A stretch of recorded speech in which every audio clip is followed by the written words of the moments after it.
Barb Higgins here, welcoming you to 1,000 Tiny Steps. In this podcast, I share my stories of love, loss, triumphs, and tragedy as I continue to trace my steps backward and ponder what led to the death of my daughter, Molly. If you're ready to laugh, cry, shake your head in disbelief, or simply listen, and tie, buckle, slip on, or lace up your shoes, and join me as we begin our 1,000 Tiny Steps. Hey everybody, Barb Higgins here, welcoming you to episode 86 of 1,000 Tiny Steps. It's a beautiful day, and it's almost 2 weeks since I recorded episode 85. Episode 85 was tough. It was Molly's birthday, and I was talking about a period of time where I made some horrifying decisions. They're decisions that brought me great joy at the time, some of them, and just compound my grief now. And sometimes I think that's life. I just did a podcast interview, two actually, one on Monday and one on Tuesday of this week. Today's April 13th. Lucky 13th, Jack's due date. In both of those episodes, I talked about how my life is like Great Expectations, the Charles Dickens novel. It was the best of times, it was the worst of times. I think it's Great Expectations. But I seldom have a joy that doesn't have a tragedy connected to it, or a tragedy that didn't bring joy or joy. I don't know. It's a common theme for me. My critics will tell me that I'm a drama hound and I'm always seeking drama. I certainly do find it. I think I attract it sometimes.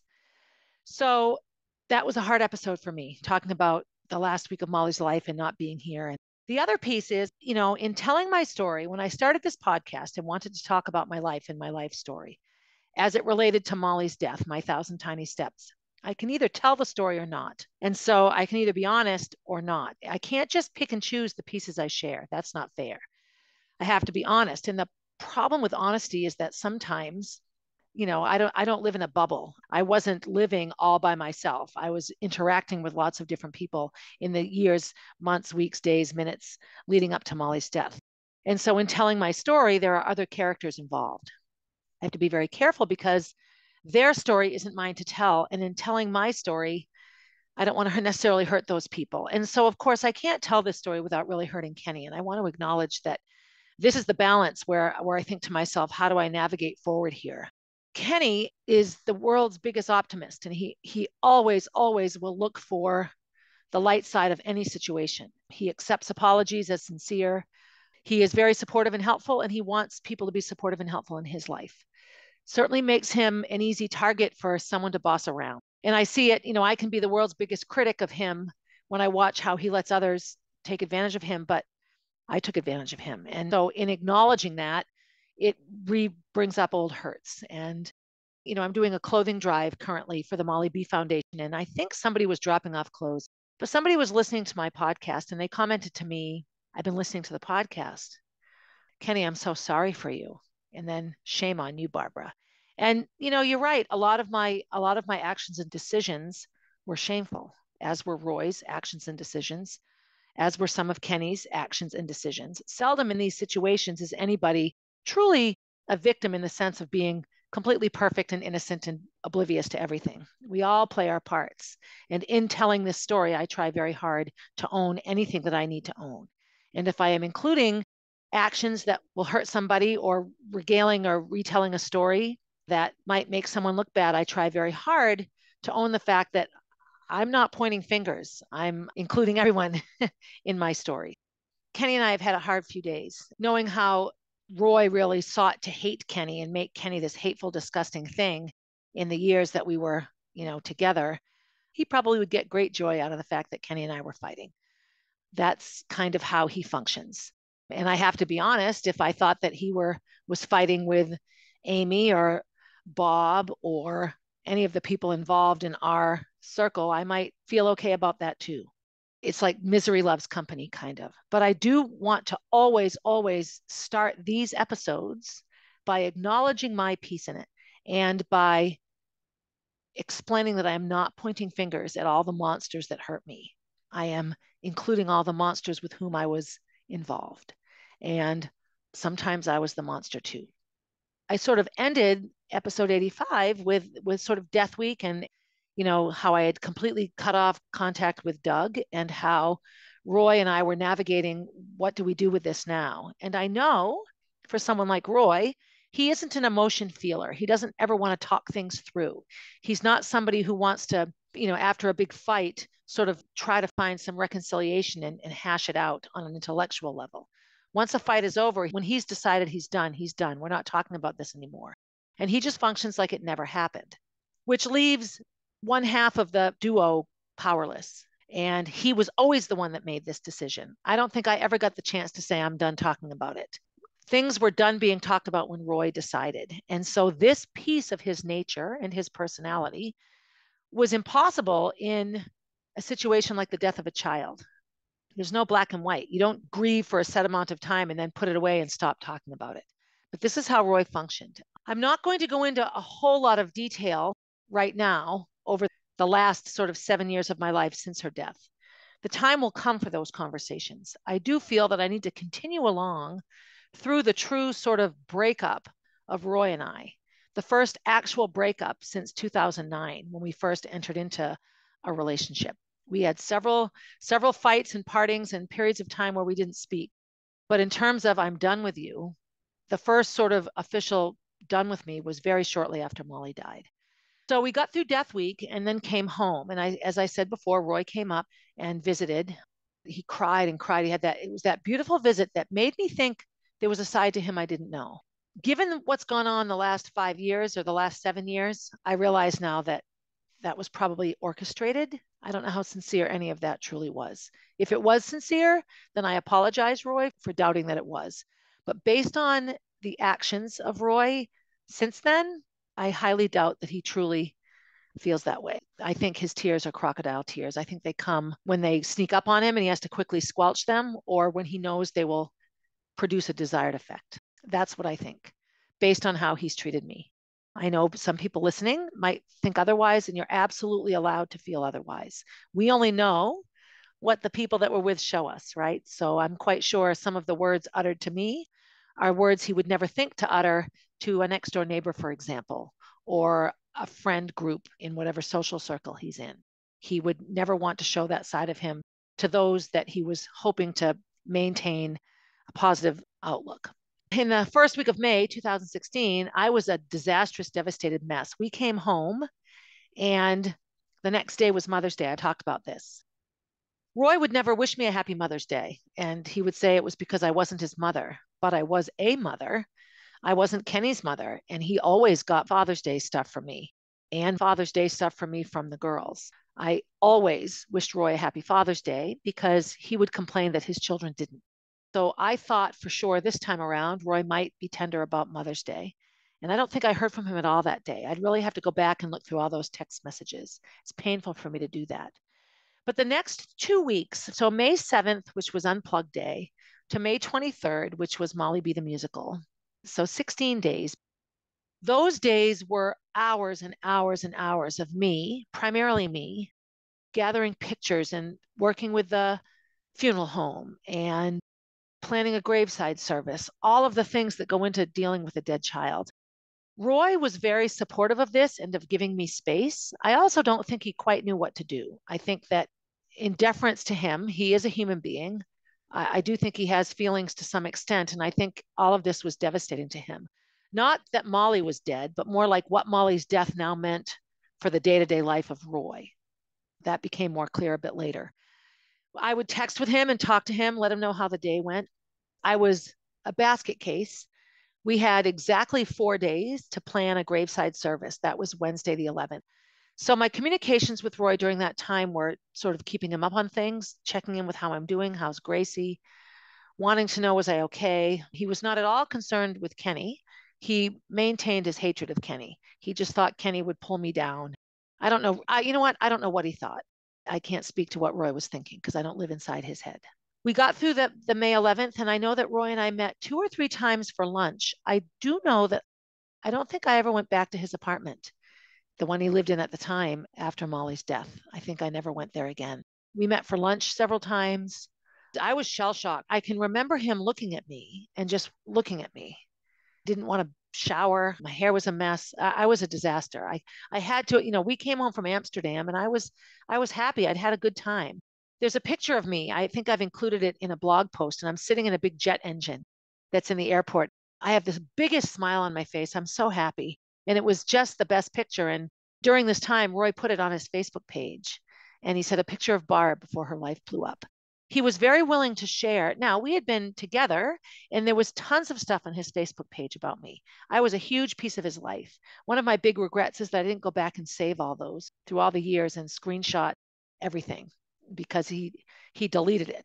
He was very, very supportive in that way. He checked in with me. 444 is, I consider it my angel number. And I actually came to know that number initially through him. He saw the number 444. And right around that time, I remember telling Gracie and Molly about the number as well. We were both seeing them all the time. And so anytime he saw a 444, he'd put it on his Facebook page and say, "Hi, Molly." And it was just unbelievably helpful to me because, as I said, I functioned in such a level of fear over losing him, abject, utter fear. I'm going through all of this now with Gracie and Kenny about losing Molly. I don't know what to do. I realize now, however, that the three of us have to bind together. We have to be together in this. I knew based on the treatment of Molly that there would likely be litigation. I didn't give a rat's ass, quite frankly, what any attorney thought of me or what people thought. I was beyond that. I'd suffered enough humiliation at the hands of Amy and Bob. And now that I really think back on it, likely Roy, I think that they knew all the details because he would brag about me helping him.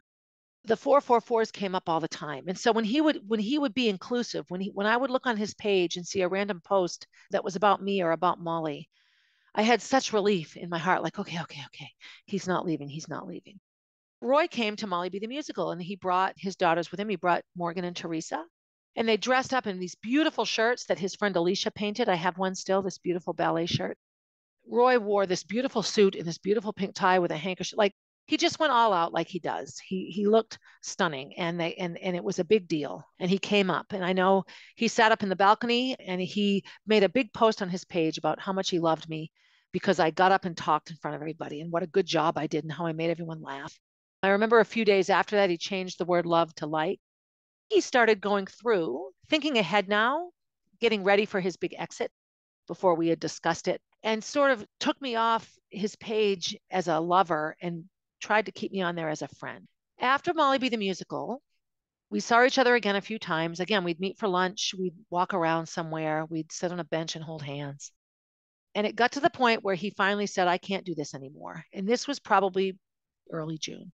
I was just now getting into the process of the legal piece. And so I was sharing all this with Roy. It was a very intense time for me. And the support that Roy had provided in my life for the prior 7 years, I needed more than ever. Kenny had lost a child. He was a mess. He was sick.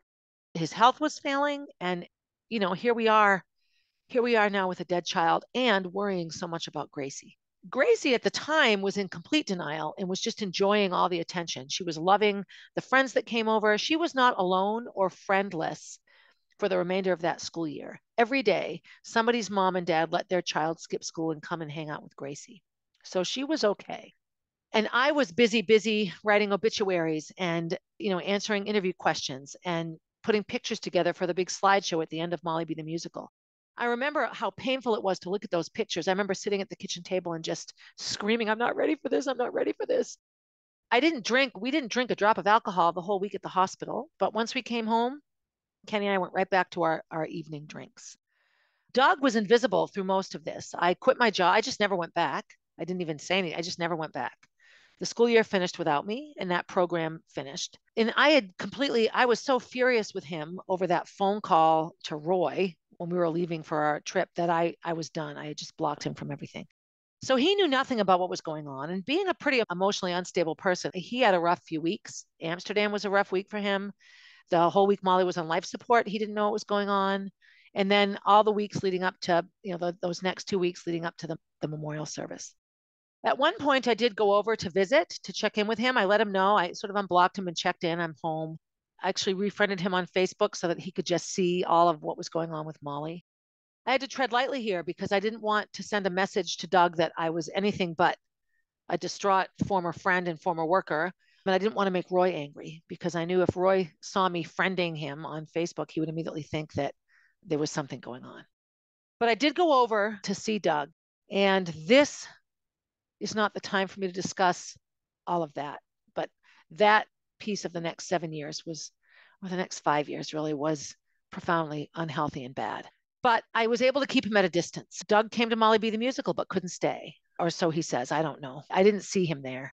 The whole town came. 1,000 people came. As May went into June, there were a couple of visits that Roy came right up to Concord, and he would park at White's Park, or we would meet at the park. Kenny and I had that apartment still, but little Kenny's son, was living in it. We were just home. We had just spent the month at home. I didn't think that we should go back to the apartment piece because I just felt like Gracie needed both parents all the time. I was so worried about Gracie and so wanting to keep her day-to-day life somehow stable and similar, so she recognized where she lived. So one of the visits that Roy came up, we walked all around, and this, looking back on it now, I see it so differently. But the reason we met at the park was so that we wouldn't be parking his car or my car here at the house, so that if Kenny were to drive home, here we were. I just felt like it wasn't fair to Kenny. I had gone to Amsterdam. That was a pretty clear message of where I stood in our marriage. Kenny was a distraught mess over that and spent the whole week just hurting and sobbing and crying. And again, I think sometimes that would frustrate me. Like, this isn't new news, Kenny. This is, our marriage has been tanked for months and months. This was in 2016. But again, he was just an optimist. He just wanted things to be okay. I think it's one of the reasons he got into such financial trouble. He would just decide everything was okay, live as if it were. And things weren't okay. It's fun to be in denial, I guess. You can put on a happy face for a few hours, but when your whole life becomes one of denial, then the truth, the reintroduction of the same truth, hurts as if it's new. And that's the best way I can describe all of these Roy memories with Kenny. I think they're just very difficult for him. Roy came up and we had a Concord visit, and I think we went out to eat. We might have had a drink or two. When we went back to White's Park, and we were just sitting in the park, and I said, okay, well, I do need to go. And he was insistent that he walk me up here, that he walk me home. And I just was thinking, no. So he walked to the top of the hill, and I'm recording in a bedroom, and I can see exactly where he walked me to. We continued, and we're standing right across the street from our house, and we're hugging, and he was still so in love with me at the time. But this was a time that he was like over showing the love, just being super affectionate and holding my face in his hands and looking at me. I could count on two hands the number of times he really looked at me with that much love and adoration. And we were kissing and saying goodbye, and Kenny drove right by and drove into the driveway and got out of the Jeep. So here I am hugging Roy across the street from the house, and there's Kenny. So Kenny knows it's not like this relationship is a secret, but it's not something he needs to see with his own eyes. Roy has like a look of sort of satisfaction on his face, like he had some sort of success here. It was pretty horrifying for me.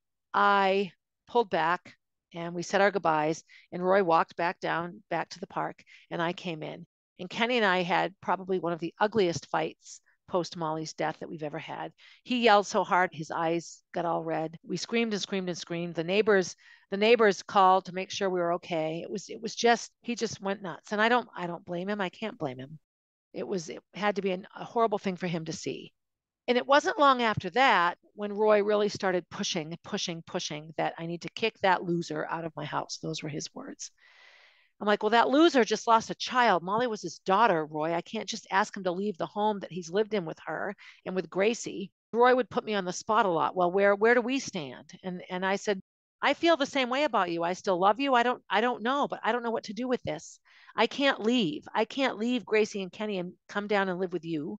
I can't pull Gracie out of where she lives. Gracie can't stand you. You scared the crap out of her. The last time she saw you, you were like screaming and yelling at her and me and, your daughter on the phone. Like, I would just explain these to things, and he didn't want to hear that. Well, that's your fault. Well, so now I would say it was 5 weeks after Molly's death that these conversations started to ramp up, that I had to make a decision. Well, there was no decision to make. I couldn't leave Gracie and Kenny. We were three individuals living in a shared home. That's what we were. Whatever we were before Molly's death didn't exist anymore. We were nothing. We were hollow shells. As a little girl, the Vietnam War was going on when I was 10, and some of the newspaper pictures just showed people with expressionless faces, utter terror-stricken, expressionless faces. And I used to stare at those pictures. And that's the best way for me to describe how we all felt. Roy didn't feel that way, and he didn't have a relationship with Molly. I'm not saying he should have felt that way. But he just expected that I could put it in a box like he would and move on from it. So the sort of last big conversation we had on the phone before things started to really unravel was that one. I sat at the foot of my driveway looking at Gracie and Kenny sitting in the yard, and I'm sobbing on the phone. Roy, you can't put me in this position. I'm doing the best I can. I can't just kick them out. And so finally, it got to the point where I just said, look, if you have to leave and you need some space, I understand. So once it got to that point, it wasn't space that he needed. What he needed was a girlfriend. And it was more important for him to have somebody he could put on his Facebook page and travel around with and have fun with and live some happy life with. And I had a dead child. I was no longer able to be that girlfriend. If I had chosen to stay with Roy, I would have had to be that girlfriend. I would have had to put dead Molly in a box, literally, like I already did, and figuratively, and live a Facebook worthy life that he could show the world that we were a couple and that we were somehow okay. It wasn't about helping me at all. I don't think he knew how to help me, nor did he want to help me. What he wanted was for me to do what he said. He wanted to come up here. He wanted to clean out my house. There are still things in this house that are right where Molly put them. That's child loss. That's grief and trauma. That's any traumatic loss. Most people I know in all of my support groups online around child loss and trauma and death do not box up everything. Some people do. It's easier for them to put it all away. But at any rate, it's no one's journey to live someone else's journey. And so Roy really just wanted me to do what he said. He wanted to come up here. He wanted to clean the house. And I think he wanted me to sell the house. You don't need that house anyway. This is the perfect time to sell it and come live with me. And I couldn't pull up Gracie from all that she knew. That would have been horrifyingly wrong for her. Now, I can also understand. I have to be honest here. I'm not saying that I didn't understand Roy's point of view. But the way that he went about it showed me that he didn't have my best interest at heart ever. And that the vacation was just a way for him to look at Doug and Kenny and say, huh, she picked me. She came with me. As June ended, Roy started actively going on Match. And he said, look, we have to stop being Facebook friends. And I'm like, you can't. No, you can't like take me away. There are many ways he could have made me an invisible friend on Facebook. We could have still seen each other's pages and such. He didn't have to delete me, but he did utterly deleted everything. It's like I never existed. So initially he didn't. I remember him telling me, okay, I had a match. I met this woman. We talked on the phone. And he goes, this is why I'm going to have to delete you. I told her about you. I told her about the vacation. She thinks it's too soon and she doesn't want to go out with me. And she would have been a perfect match. And so my thoughts were, all she said was, is it's too soon. So reconnect with her in 3 months. Give yourself time to heal from this. Move on. I didn't really want to be saying these things, but I wanted him to be happy. I really did want him to be happy. But that was it. He blamed the fact that he was honest. Now, honesty is a huge thing with Roy. He calls me a pathetic liar all the time. One of our last conversations 2 years ago was, even Amy thinks you're a compulsive liar. Okay, team up with Amy, Amy, and criticize Barb. That makes great sense. So he decided that he had to remove me from his reality, and that if he was going to meet anybody, he could not tell them that I was on the vacation, that I had to just be invisible from his life. So now I sort of point out to him, so you have to lie to have a girlfriend? Maybe you shouldn't have a girlfriend. If you really want to find your true love, you have to be honest. You can't just erase me. But people that have narcissistic tendencies do just that. They create a reality that describes them, that fits what they want the next person to believe. And Roy had to present to the next person a believable version of himself. And I couldn't be in it, nor could Dead Molly be in it, nor could any of it be in it. He has a second interest. In the second interest, I'm going to call her Carrie. And Carrie was, quite frankly, in terms of what Roy would tell me he wanted in a woman, nothing at all that he wanted. But she was willing to meet him. She had a thick Boston accent, and he couldn't stand that accent. And he had another girlfriend years ago named Laura before he came back after the restraining order, and she had a thick Boston accent. And he said it made it really hard sometimes to like take her seriously. And that's one of those little prejudices against the hardcore Boston accent. It's hard to feel like I'm educated with this hardcore accent. And so she had this thick accent. It's one of the first things he told me about her. And he told me about her, sent me a couple of photos of her. And I just said, why are you doing this? Are you sure you want to date someone that you don't think is right for you? Like, it's not fair to her. He decided yes. And I remember scrolling his Facebook page and there was nothing of me on there. And I'm like, please tell me that you just hid those posts, that you just hid them. You don't have to delete them. You can hide them. And he goes, nope, they're gone. He deleted his whole Amsterdam post. because he has to create one that doesn't include me in it. And I don't know, I just anyone that can absolutely erase the vacation we had 6 weeks after we had it, now it tells me that that wasn't what the vacation was for him at all. It can't be, or he couldn't have erased it. You just don't. You might put it in a box, but you don't set fire to it. Right around this time, it's July, and we have sort of a last lunch before I go off to Gracie's dance competition in Providence. And it's a beautiful lunch. And he gives me this gorgeous painting, a beautiful, beautiful painting of Molly that was done on a photograph from her. We meet at this pizza place in Manchester, and we have this amazing lunch, and we cry and we hold each other, and I hug him. And he's decided now that we're broken up. Our sort of real breakup conversation, and I know I'm jumping around a bit, we sat in front of my CrossFit gym. His car was down there, and we had gone for a ride. And it was like his last ditch effort for me to just kick Kenny out. And I just sat in my car and said, look, I'm sorry, Roy, I can't. I can't kick Kenny out. This is what it is. I can't disrupt Gracie's day-to-day life. Right now, this is where I have to live. This is who I have to be. And if you have to leave me, then leave me. And the only reason I had the strength to say that is because Gracie is and always will be more important to me than anyone else. I mean, I have Jack now, so you know. But I couldn't fathom leaving. We had this lunch. He gave me this beautiful painting, wanted me to have it. And we stood in the parking lot. And I just said, I just love you so much. I don't want you to be with anybody else. I want you to be with me. And he held my face in his hands, and I saw that look of love, and I'll never forget it, because I just felt at that time I had those feelings for him. I needed something in my life to not disappear because everything else had. And he caught himself, no, I'm not going to go back there. And we got in our cars and drove away, but we got right on the phone and talked with each other. We talked for like this whole drive home. 2 days later, now it's mid-July, July 13th, I drive to Providence, and I'm staying at this big convention center. And there's this thing going on there, this human body exhibit. And that's where the dance competition was. And we go out for dinner, a whole group of dance moms. We go to the melting pot. And I talked about that Valentine's Day that Roy and I went to the melting pot, and how we promised each other and swore that that would always be our restaurant. So I texted Roy from the melting pot, and we texted back and forth. Remember how romantic it was? We relived our whole Valentine's Day dinner. And I said, it's hard to be here. It's not romantic. And here's what I'm eating. And we just talked all about it. And then I explained where I was. We texted fairly consistently that whole trip. I kept seeing billboards and street signs and license plates with 444. So I would text them to him. Saturday night, the 16th, he said, all right, tonight's my date night. And so I wished him good luck, good luck. And I hope it goes well and all this kind of stuff. 200 Concord Dance Academy people are wearing their hashtag Heart Molly B shirts. And we're in this big mall, and there are all these restaurants attached to the mall, and the mall is attached to a convention center. And we had to go through the mall to the other side, and we all went out to eat at P.F. Chang's. But on the way to P.F. Chang's is the melting pot where we had eaten. And we're all wearing Molly B shirts. And so it wasn't this night, but little did I know at the time that Roy had set up a dinner date with his new date, Carrie, at this restaurant, at the melting pot in Providence, where I was. I can't wrap my head around how orchestrated that was. He claimed at the time that, that's crap. Those text messages between you and me were 2 weeks prior or a week prior. I texted him that day. He was driving down. The last time I texted, he said, I can't talk anymore. I'm driving. He'd already made the plans. They stayed overnight. Apparently they had separate hotel rooms. I don't know.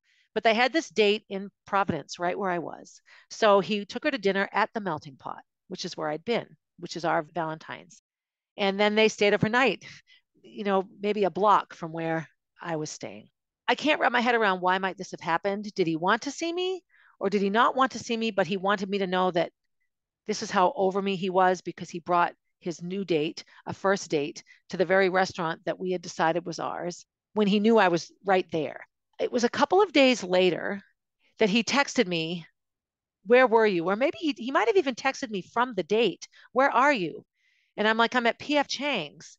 I'm, in Providence, but the back and forth was that he claims that he would never have brought Carrie there if he knew I was still there. And that he saw all these people come in with Molly B shirts asking where P.F. Chang's was. And a couple of people came in to use the bathroom, and another family actually maybe had dinner there. And now he was in this utter panic that I was going to show up there. And he was there with his new date, his first date. My speculation is that he was hoping I would come in there. Why else would you choose to bring a first date? Now, looking back on it, and after having read the book Power and read The Body Keeps the Score, and looking at the actions and decisions that people make when they live in a state of trauma, All of this is clear to me and makes sense to me. As I go along in the final years of my connection to Roy, there are 2 or 3 other instances that are just like this. Now I'm to the point, I'm removed enough from how I feel about him that I can kind of chuckle at it. But at the time, I was just devastated. I cried and cried and cried because he brought this new person, this first date, to a restaurant that was supposed to be our romantic restaurant, and she knew nothing about me. He brought her to where I was, and she didn't even know I existed. I still don't know if she knows I exist. If she does, I'm quite sure Roy has created a version of me that doesn't include the reality of who we were and our last those 8 days in Amsterdam and all of the things, the professions of true love that we shared and that he told me, best vacation of my life, insisting that I go. It hurts me. It's hard for me not to cry about it now, but I think mostly I get angry because I feel like a sucker. Oh, there's a sucker born every minute. I think I need to like record that song. As the summer went along, after that episode, I pulled back quite a bit. Roy's friend Wendy, who had also lost a daughter, Haley, she came up to New Hampshire to visit. Roy really cultivated this friendship and wanted us to be friends. And she did not at all understand why Roy was seeing Carrie. It didn't make sense to her. She didn't understand why he had apparently been really helpful to her, hours and hours of listening to her talk and cry about Haley and being this major support for her. And he wasn't at all for me, zero. And she couldn't wrap her head around it. But again, people with narcissistic tendencies have different roles for people. His role in Wendy's life was to be her savior, to be this hero, so that she would always choose his side, right? And that was sort of how it was leading up to Wendy and I both having lost children, dead daughters. She gave me a lot of hell for leading him on, and she just believed his version of me. And so now Wendy and I started to sort of cultivate our own friendship, and that became a bit trickier as far as Roy was concerned, because she really didn't understand how he could just suddenly jump into a relationship with someone else. She came up to visit. And so now she meets Kenny and she sees that there's a dynamic, a family dynamic here. She and Kenny really hit it off. She worried about how much he drank and how much we drank. But I mean, we were all drinking at the time. Wendy actually met Doug and absolutely saw how Roy's version of Doug and I was completely not the friendship that Doug and I had, that it wasn't that way at all. Several times she apologized for just believing Roy's version of things, but Roy needed it to be a certain way so his needs would be met. And I'm not saying that I didn't create realities like that either. When you're living a double life, absolutely. But I didn't recruit 15 of my closest friends and create this scenario for them to believe. I didn't tell anyone anything. I kept a lot of my Roy feelings to myself over the years. July and August went along. I went to Princeton camp. I remember texting Roy from Princeton camp, and he goes, "Does Kenny know that you're texting me?" I'm like, "Kenny's not here. I went to Princeton camp by myself." And he goes, "Oh, I just thought, you're all one big happy family." And I'm like, "I'm not one big happy family." He couldn't let go of what he decided. He decided I chose Kenny over him. I chose Gracie over him. I chose making sure my second child, my only other child at the time, didn't also die because she couldn't deal with Molly's death. I had to follow through on her and meet her needs. And Roy terrified her. She hated him for taking me away. And I think a part of her blamed Molly's death on me a bit because I wasn't there to advocate better for her. So there was never going to be that type of relationship with Roy. And really, quite honestly, if Molly hadn't died, I really believe that I wouldn't have committed to Roy until Gracie and Molly were out of high school because I wasn't going to up and leave and disrupt the family dynamic. I think that Kenny and I probably would have separated, but I'm not quite sure, even with a separation, actually truly publicly dating Roy, how that relationship would have gone. Because as I said before, anytime I really got to a point where I was making myself available for him was a time that he decided to end it and cause trouble. And suddenly there was a new person in his life. So I don't know that he really wanted me in his life. And again, based on some of his last communications with me, which Roy do I believe? What version of his words do I believe? Because he spoke very different things. 2017 became a year of incredibly intense alcoholism and drug use for me. And I spent most of my time as unaware as possible of reality so that I didn't have to think about anything. And so Roy and I could now go weeks and months without, well, weeks, I'd say, days and weeks without really speaking to each other. His posts on Facebook. So I remember once Roy decided, he knew I loved the beach and he's like, "Well, I'm never going to sit out in the sun. It's not what I do. I'm not going to do that." And one of the first things he did was go on a cruise. Now, we always talked about how much we hated cruises. and he went on a cruise with his new girlfriend. The picture he posts on Facebook and one that he keeps on his Facebook is him sitting in a lawn chair, all sunburned with sunglasses on, big, giant, happy smile on his face. It was September 7th, exactly 4 months after Molly's death, 16 weeks. Big smile, and he's on a cruise, sitting out in the sun, getting a sunburn. There were pictures on the beach. I always wanted Roy to go to the beach with me. And anytime he gave me a beach day, it was more like a gazebo by the beach or a park near the ocean in a bay. The one beach day he really took me on, we didn't even go to a beach. It wasn't until the day was almost over that he took me to Singing Beach, and he went off and took pictures. He didn't even sit with me or enjoy the beach with me. One of the first times Roy and I were together physically in the attic here in Concord at his home, we talked about favorite music, favorite bands, and what was your first album? And Styx, The Grand Illusion, was our first album. He said it was his first album. It was my first album. And we talked about it. And we talked about all the songs and how much we loved it and how much we loved Styx. Roy would never listen to music. And all the time that we were together, he would never listen to it in the car. Music was not a piece of our relationship whatsoever. And he was anti-music. He didn't want to listen to music in the car. One of the next things he posts in his new relationship was he and Carrie going to a Styx concert, The number of times I wanted him to come to concerts with me, and he just flat out refused. Having really researched and read the behaviors of people with narcissistic tendencies, when they've moved on from one and they go to the next, they do things that they knew the other one liked. And whether it's mean-spirited or survival mode, I know that people with narcissistic personality disorder typically had some sort of unresolved issue or trauma in their lives, or were raised by a narcissist, so they were treated poorly that way. But these behaviors are consistent. And when I really look at the relationships in Roy's life that he told me before him, I see all those patterns. I see it now. In my conversations with some of the people he's been involved with since Molly's death and since like in the last couple of years and trying to put together a story for a book and for this podcast, the versions of me given to the other women in his life are nothing, they don't even closely resemble who we were. So I get it now. It's like now that I see it for what it is, I can see it much more clearly. As 2016 came to a close and 2017 unfolded, I was now fully involved in a lawsuit. I was really heavily involved in medications and drugs and alcohol. I had no job at all right now. We were still living off the kindness of all the money fundraised for us. We had gone to Hawaii. Kenny and Gracie and I had gone for 2 weeks to Hawaii. We had driven to Florida over Christmas, rainy, cold Florida for us. We were trying so hard to be okay. And we just were not okay. We were not okay at all. During this time, Roy was just continuing this relationship. I remember actually we had a phone conversation, words, and I had noticed that she had made it Facebook official, like maybe 2 or 3 months into the relationship. And I'm like, Roy, you going to make it Facebook official?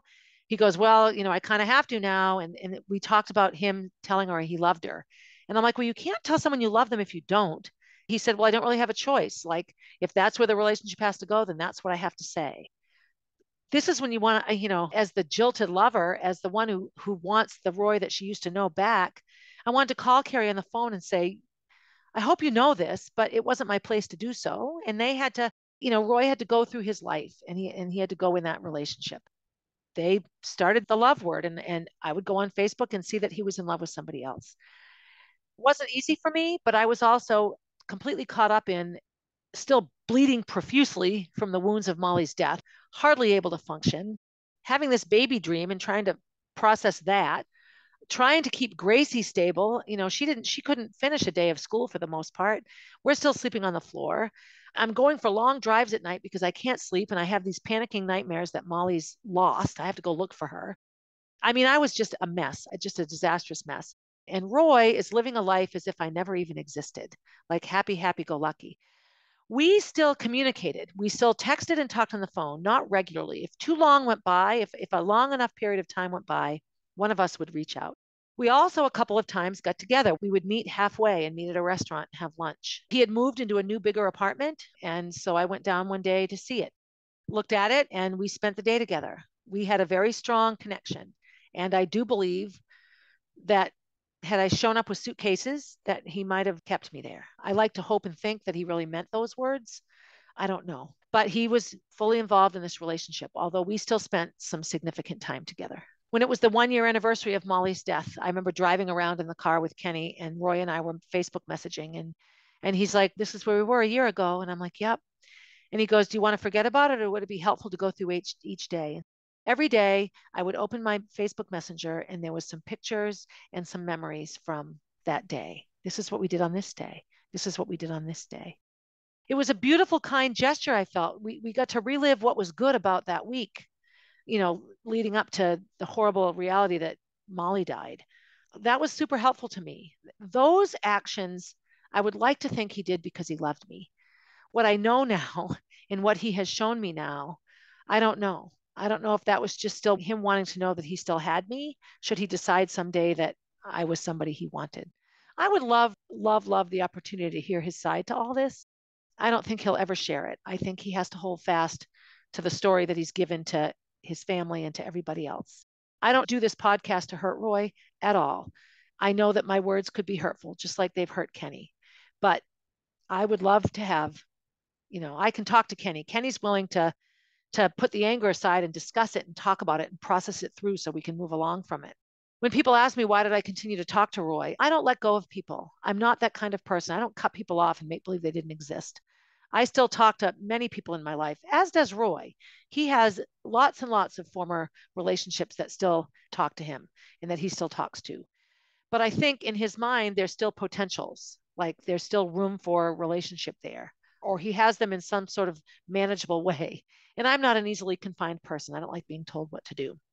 One of the biggest reasons Roy and I fought over the years is when he told me to stop talking, it wasn't his job to tell me to stop talking.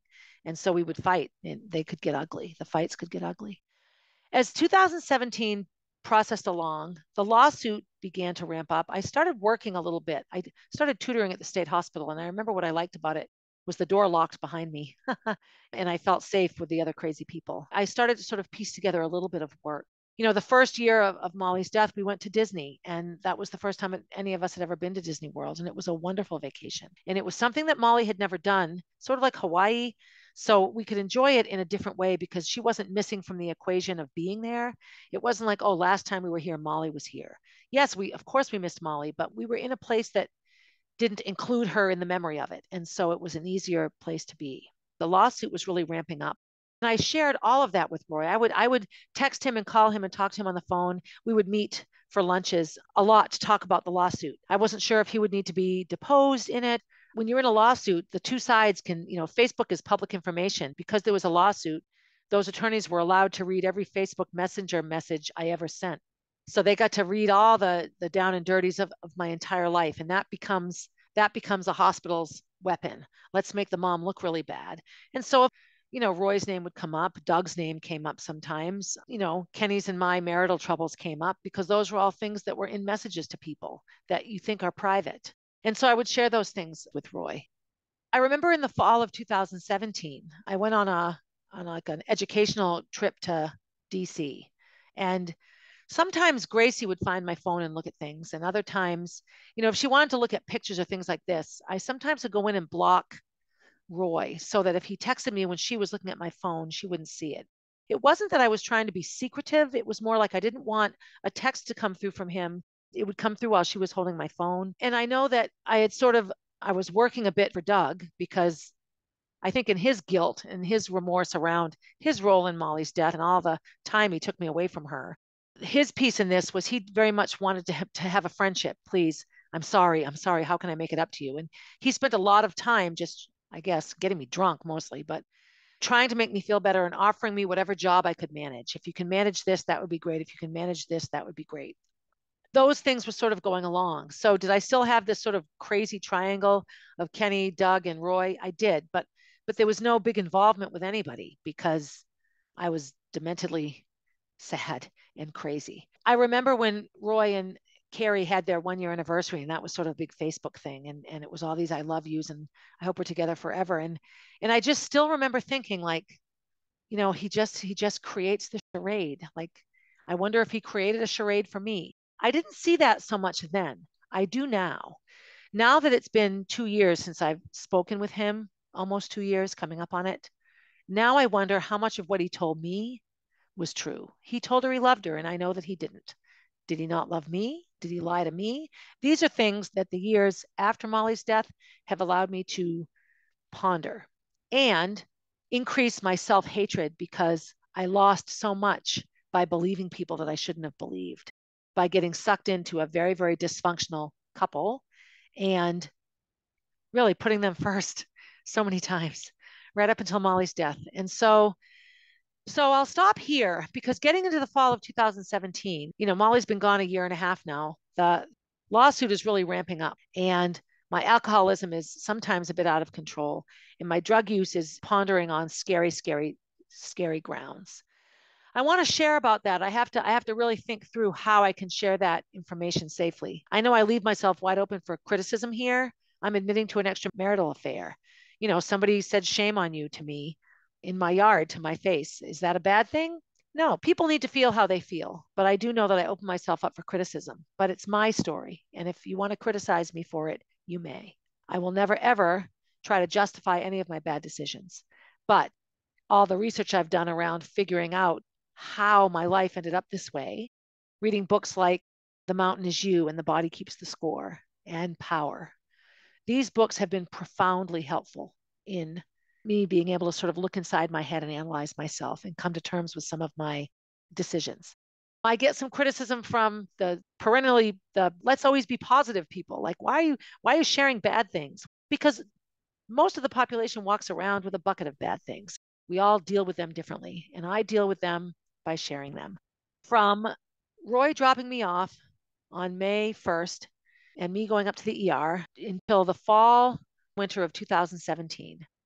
We split up, it's over, but we stay in contact. We still see one another once in a while. We still profess feelings for one another. He has a new relationship. She knows nothing of me or that Roy even ever had a girlfriend named Barb. I don't know what he ever did or didn't tell her, but I'm confused as to why he would so want a relationship that he'd be willing to lie to do it when he never lied with me, because I believed him. I believed him when he said he was honest. I believed him. And I realize now that his version of honesty is what he's telling somebody at that time. It's true to him. He's telling the story he wants people to believe, so it must be true. And I say that knowing that in my life I have lied. I'm not saying he's the bad person, and I'm not. We share it, but we also share the hurt and the pain as well. In the 1,000 Tiny Steps to Molly's death, my situation with Roy after her death plays a big role in how I have come to see with clarity the steps that led my life to disarray and ruin in many ways, and how I was so distracted and vulnerable that I was willing to let other people like Robin and Doug come into my life and pull me in their directions and add their dysfunction to it as well. Yay! You can see why I'm a little touchy about friends now. I hope that this made sense. I hope that my rambliness wasn't too hard to follow. I hope that, like me, on this beautiful April 13th, you were able to get outside and enjoy the nice weather. At least it's nice here in Concord. I'm going to go outside and play for a bit. I hope that you're being good to yourself. I'm really, really practicing self-care now because I realize how important it is. I hope that you're being good to other people. There are those that might say me being this honest in a podcast is me not being good to other people. I am taking care of myself right now. I am. And I am trying to do it in the best way that I can so that I don't hurt those involved. And as always, have a good day, everybody.